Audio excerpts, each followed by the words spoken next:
Join our community by subscribing. Every click helps us share more stories like this one. The introduction. The city of Briarwood was cloaked in a heavy blanket of fog that morning, the kind that seemed to swallow the sounds of bustling streets. Streetlights cast muted halos in the mist, painting the pavement a sickly yellow. It was here, in this quiet suburban community, that the discordant echoes of a life cut short would soon ring out a life that had once been filled with promise and laughter. On the outskirts, nestled between sprawling oak trees and a monotonous line of townhouses, stood the Johnson family home. It was an unassuming two-story structure, its white paint chipped and weathered by the years. Inside, the air was thick with anticipation. 16-year-old Laura Johnson had not returned from her late-night shift at the local grocery store.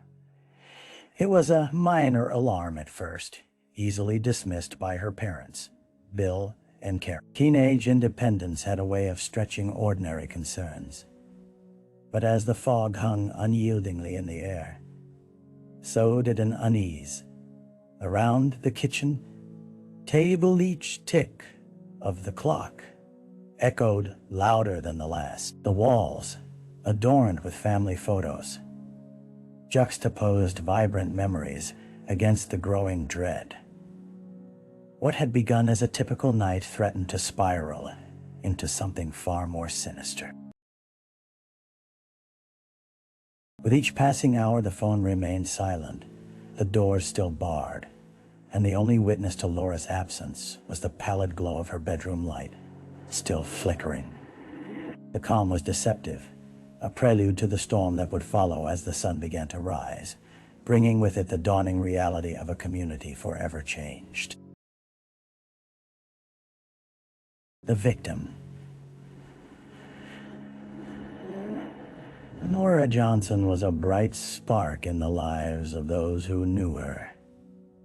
With an infectious smile and a knack for telling stories, she was often the center of attention among her friends. They had spent countless evenings discussing their dreams, college aspirations, travel plans, and the kind of adventures youth allows. Laura stood tall amongst her peers, an artist at heart, her sketchbook often tucked under her arm.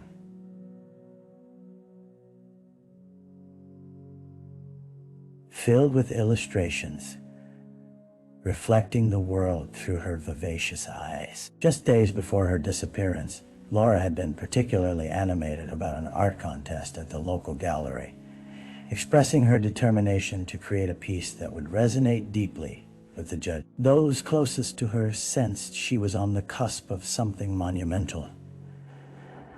The delight she found in painting, woven with her deep appreciation for the natural beauty in Briarwood, made the prospect of her future all the more promising. But beneath the surface of her vibrant exterior, Laura battled unspoken fears and anxiety that rooted itself in her struggles with fitting in.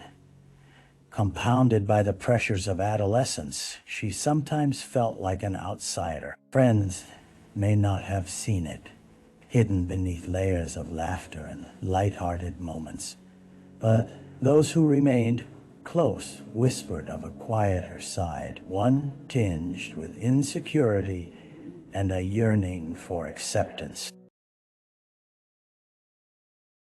In the days following her vanishing, these facets of Laura's personality would take on a new significance. The search for her would not only uncover the circumstances of her absence, but also reveal the complex tapestry of a young girl who was far more than just a victim. She was a daughter, a friend, and a burgeoning artist who deserved every moment of joy she sought.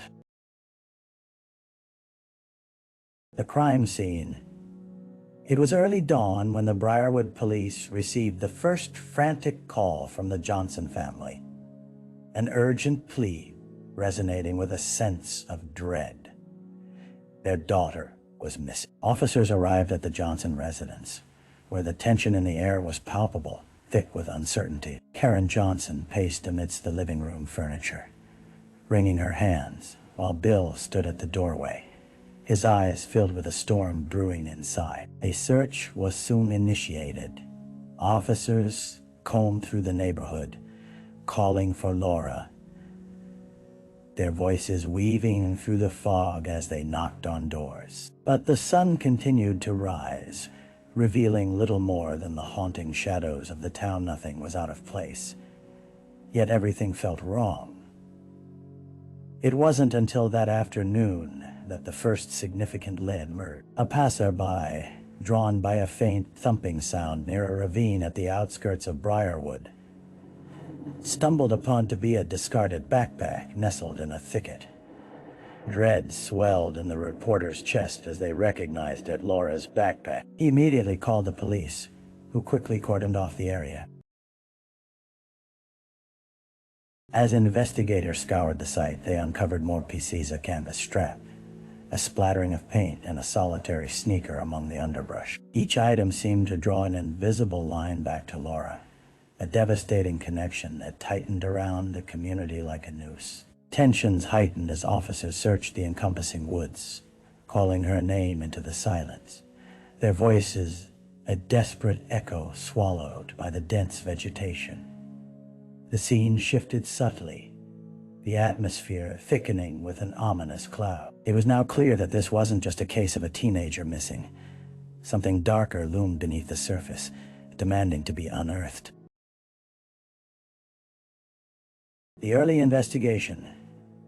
As the investigation unfolded, Briarwood was gripped by an uneasy tension. The once peaceful suburban town transformed into a fervent hive of activity as police canvassed local neighborhoods, distributing flyers adorned with Laura's radiant smile. Meanwhile, detectives gathered in a makeshift operations room, a stark contrast to the calm exterior of the town.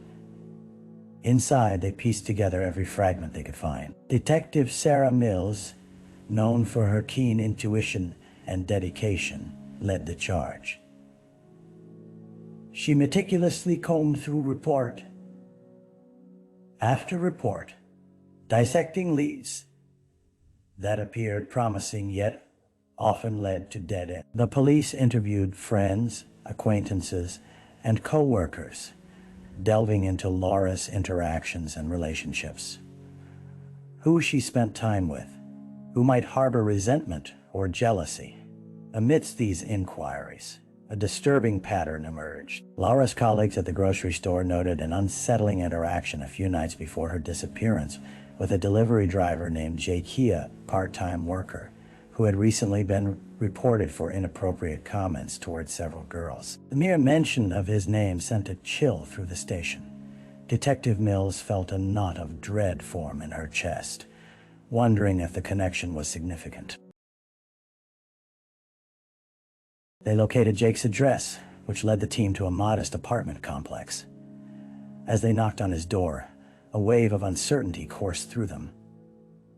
Would he be cooperative, or would he vanish like Laura? When he finally answered, the air shifted, and his evasive demeanor raised suspicions. An immediate tension sparked in the small room, and any semblance of a joyful community evaporated in the face of potential danger. The initial investigation was shifting. Clues were being unearthed, and they hadn't even scratched the surface of the darkness that would unfold. The dead ends. Days turned into a week, and the once fervent search for Laura began to fray at the edges. Detective Mills felt the weight of every hour that passed with no signs of the girl, and with it came gnawing frustration. The early investigation had seemed promising, but leads quickly dwindled, becoming little more than whispering shadows of hope. Jake, the delivery driver, had denied any involvement during a lengthy interrogation. His alibi for the night Laura went missing was airtight, had been working a shift elsewhere. As investigators probed into his background, they found no prior criminal history, Instead, he was described as a reliable worker by his supervisors. It was like searching for solid ground in quicksand, as each new revelation seemed to pull them deeper into despair. Meanwhile, community tensions intensified. Whispers turned into rumors, fingers were pointed, and an unsettling atmosphere blanketed Briarwood. Friends and family gathered, holding candlelight vigils with hopeful faces, but the flickering flames reflected deep-seated fears of the unknown. The support was heartening, yet each prayer seemed to echo back unanswered. A few days later, a fresh lead surface data clerk at the local convenience store recalled a man purchasing paint supplies around the time of Laura's disappearance. But when this man was brought in for questioning, it became clear that observing a teenager with no connection was not enough for the detectives. He faded into the backdrop of cases like many before him. As the investigation hit frustrating dead ends, morale began to falter. Each promising thread that unraveled only led to more uncertainty, and with each passing day, Laura's absence lingered like a haunting specter, whispering the chilling truth. Time was slipping away. A break in the case. Just as the investigation seemed to be submerged in darkness, a serendipitous piece of evidence emerged. Following the sound of the community's uncertainties, a new witness stepped forward, a retired schoolteacher, Mrs. Hargrove, who had been out for her morning walk along the bike path on the day of Laura's disappearance. She hesitantly approached the police station, clutching a notebook filled with observations, her frail hands trembling slightly. In the quiet interrogation room, Mrs. Hargrove recounted her memories of the day, a vivid account made sharper by the passing of time. She had seen a blue van parked suspiciously near the ravine, a vehicle that stood out against the backdrop of trees. Two young men had exited, laughing nervously before disappearing into the foliage. An image that had burned into her memory. With renewed urgency, Detective Mills and her team moved quickly to trace the mysterious blue van. A local mechanic, a friend of Mills, recognized the vehicle when they shared the description. It belonged to a pair of brothers known in the community for their past troubles and sporadic run-ins with the law. They had become whispers of concern, but no one had ever thought to connect them to Laura's case. The detectives wasted no time. They tracked down the brothers, pulling them in for questioning. And the minutes dragged on. Their questions relentless. Patterns in their stories began to crack, revealing shades of hesitation and contradictions. Red flags waving furiously in the detectives' minds. As the surveillance camera footage from a nearby parking lot emerged, the weight of possibility hung in the air. Brothers could be the pivotal link they had been searching for. A moment that might shift the tragedy from a missing poster to something more tangible. Hope surged anew, rekindling the fire within the investigation as they sought to unravel the next layer of this painful mystery. The suspect. Days passed, each hour an eternity, as the focus shifted firmly onto the brothers. The older sibling, Mark, had a history of petty thefts and drug-related charges, while the younger Ryan was a quiet figure who seemed to avoid confrontation. Detective Mills found herself scrutinizing every detail, unraveling the threads of their lives like peeling away layers of an unique layer more pungent than the last. In an improvised interrogation room, Mills locked eyes with Mark. The weight of the accusation lay heavily in the air. A silence thick enough to slice with a knife. He seemed confident, almost smug, as he spun tales of innocence, his bravado laced with bitterness.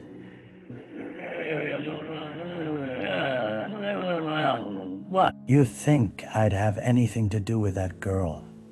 I don't even know her, he exclaimed, hands flailing as his emotions boiled over. Detective Mills remained calm, quietly observing the subtle shifts in his demeanor. She pressed further, showcasing the evidence gathered, the details twining their fates tighter. Surveillance footage captured the brothers' van parked near the ravine, hastily abandoned. Coupled with Mrs. Hargrove citing the two brothers, loomed larger in the investigation. It wasn't long before their stories splintered under the scrutiny. Ryan, by contrast, spoke in hushed tones, his eyes darting nervously. His anxiety bled through the unraveling narrative. He wanted to distance himself from Mark's bravado, as if wanting to cloak himself in a different persona altogether. Detective Mills noted his reluctance to meet her gaze, questioning whether he was more than just a silent observer in Mark's misdeeds. With mounting evidence and a palpable shift in the atmosphere, Mills felt the case reaching a boiling point. The community watched and waited, desperate for answers. The deeper they dug, the more secrets emerged, telling a story that no one wanted to believe, a narrative of tragedy lurking behind the veil of innocence. The trial. The courtroom erupted into a subdued silence as the trial commenced. In the weeks leading up to this pivotal moment, emotions had surged. The Johnson family found themselves caught in a whirlwind of disbelief and hope, uncertain if justice would reclaim their daughter's memory or diminish further into shadow. Detective Mills, who had poured herself into the investigation, sat among the rows of the gallery, her heart heavy with the weight of Laura's unimaginable fate. The atmosphere was electric, charged with tension as the prosecution laid out their case against Mark and Ryan. They presented an array of evidence, each piece methodically crafted to construct an unyielding narrative via timeline that painted the brothers as not only witnesses, but as suspects entwined in the dark web of Laura's disappearance. Witnesses testified one after another.